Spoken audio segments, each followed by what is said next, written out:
खबरें जो आपको सीधे जोड़ती हैं हमसे, जिनका आपकी जिंदगी पर होता है सीधा असर।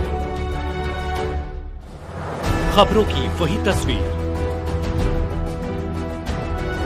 बिना बदले बिना डरे, जज्बा सच का लिए, सच दिखाते हैं। प्रोफेसर संजीत कुमार गुप्ता कुलपति का प्रेस वार्ता में विभिन्न योजनाओं के बारे में बलिया। जननायक चंद्रशेखर विश्वविद्यालय के कुलपति प्रोफेसर संजीत कुमार गुप्ता और कुल सचिव शिलपाल की उपस्थिति में प्रेस वार्ता का आयोजन हुआ। इस अवसर पर विश्वविद्यालय के विकास पर विस्तार से चर्चा की गई। 22 दिसंबर 2016 को स्थापित हुआ। इस विश्वविद्यालय परिसर में 2018 से अध्ययन अध्यापन कार्य प्रारंभ है। वर्तमान में नवीन सत्र 2023 से 24 के लिए प्रवेश प्रक्रिया चल रही है।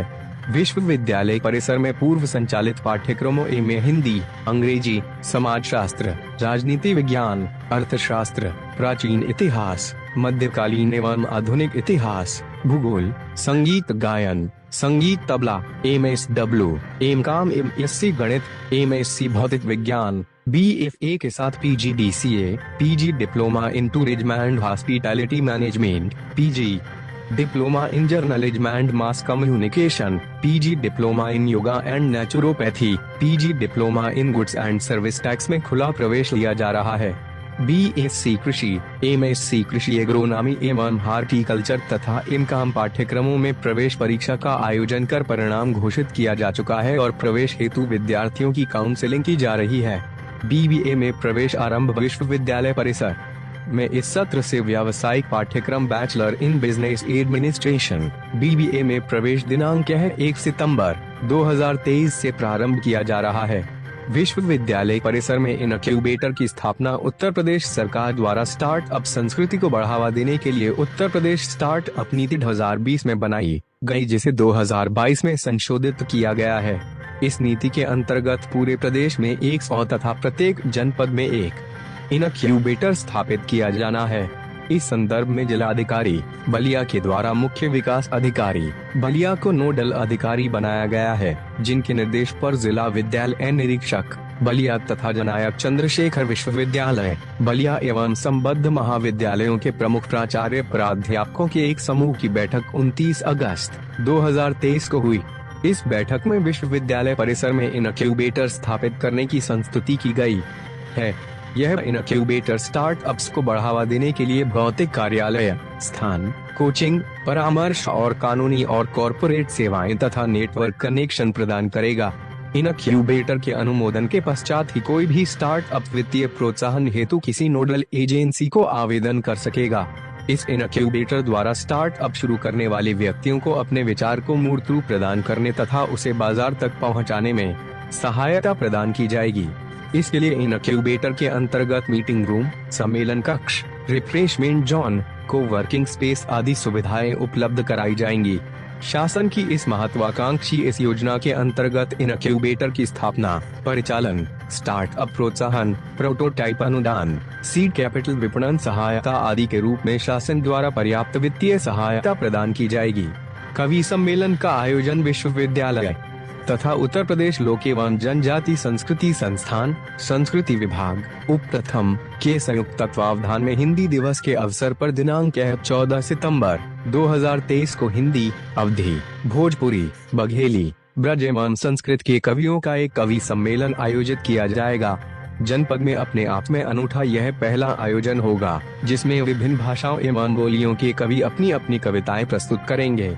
विश्वविद्यालय परिसर में हाईटेक नर्सरी की स्थापना, राष्ट्रीय संगोष्ठी का आयोजन। विश्वविद्यालय के हिंदी विभाग द्वारा नवंबर मास के अंतिम सप्ताह में एक राष्ट्रीय संगोष्ठी का आयोजन प्रस्तावित है। इस संगोष्ठी की रूपरेखा निर्मित हो चुकी है और इसे शीघ्र ही उत्तर प्रदेश हिंदी संस्थान लखनऊ के पास स्वीकृति अनुदान के लिए भेजा जाना है। विश्वविद्यालय परिसर में निर्माण कार्य। विश्वविद्यालय परिसर में अनुसूचित जाति एवं जनजाति की छात्राओं के लिए छात्रावास का निर्माण पूर्ण होने वाला है। शीघ्र कार्यदायी संस्था से इसका हस्तांतरण हो जाएगा और यह विश्वविद्यालय परिसर में पढ़ने वाली अनुसूचित जाति एवं जनजाति की छात्राओं को आवंटित किया जाएगा। विश्वविद्यालय परिसर के भवनों के निर्माण के लिए NGT द्वारा स्वीकृति दी जा चुकी है। शासन स्तर से युद्ध स्तर पर प्रयत्न किए जा रहे हैं। अति शीघ्र विश्वविद्यालय परिसर में निर्माण कार्य प्रारंभ हो। के रूप में लोक कल्याणकारी भूमिका में पत्रकार बंधु होते हैं, तो मेरे मन में आया कि मैं सभी बलिया के जो अपने पत्रकार जन हैं उनसे एक बार मिलना भी हो जाए। दूसरा, हम लोगों ने कुछ प्लान किया है आगे आने वाली योजनाओं को लेकर, उस प्लान की भी सूचना आम जन में पहुंच जाए, इस कारण से ये पत्रकार वार्ता आज हमने प्रेस वार्ता रखी है। सर, कुछ विषयों को बढ़ाए हैं आप क्लासेस की बात कर रहे थे सर, क्या क्या है सर इसके? जैसे हमारे यहाँ तो सभी बहुत सारे 28 कुल कोर्स हमारे विश्वविद्यालय में संचालित होते हैं, तो मैक्सिमम उसमें से पीजी के हैं। यूजी के हमारे 2 प्रोग्राम चलते हैं, जिसमें बीएससी एजी है और बैचलर इन फाइन आर्ट। बाकी सब हमारे पीजी के विषय चलते हैं 28 में से, तो हमारे वो चलते हैं। बाकी मुझे ध्यान में आया कि मैं वाणिज्य पृष्ठभूमि का हूं, तो मुझे ध्यान में आया और सबसे ज्यादा जो मार्केट में चलने वाला विषय है और जिससे बच्चे दूर दूर तक दिल्ली तक पढ़ने जाते हैं, नोएडा और गाजियाबाद तक जाते हैं और अच्छे पैसे वहां लगा के पढ़ते हैं, ऐसे पढ़ने वाला एक विषय है BBA, bachelor in business administration. तो बीबीए कोर्स बहुत अच्छा कोर्स, तो मुझे ध्यान में आया कि मैं इसको जो है प्रारंभ करूं।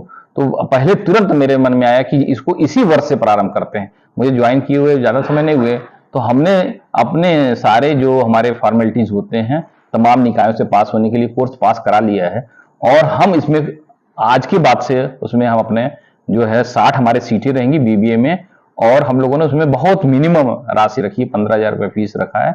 ये हम लेकर कल से ही हम प्रवेश प्रारंभ कर रहे हैं। एक दूसरा और भी विषय हमारे पास जो आगे प्लान कर रहे हैं, तो अभी बाद में आने वाले हैं, इसलिए वो हमारे विद्या परिषद से हो जाएंगे, तो उस पर हम फिर डिटेल आप लोगों को बुला के चर्चा करेंगे। देखा जाए तो यहाँ पे सबसे ज्यादा दिक्कत होती है बच्चों को आने जाने में, उसकी कनेक्टिविटी के लिए क्या आप द्वारा क्या पहल किया गया अभी तक? अब मांग की गई है हमने जो हम जैसा आप कर रहे हैं, तो मुझे भी लगता है कि मैं भी एक आम जन की तरह जब सोचूं, तो मेरी बेटी जो है वो 3 किलोमीटर 4 किलोमीटर पैदल चल के आती है, तो तकलीफ का विषय बनता ही, तो ये स्वाभाविक था, मेरे मन में भी था।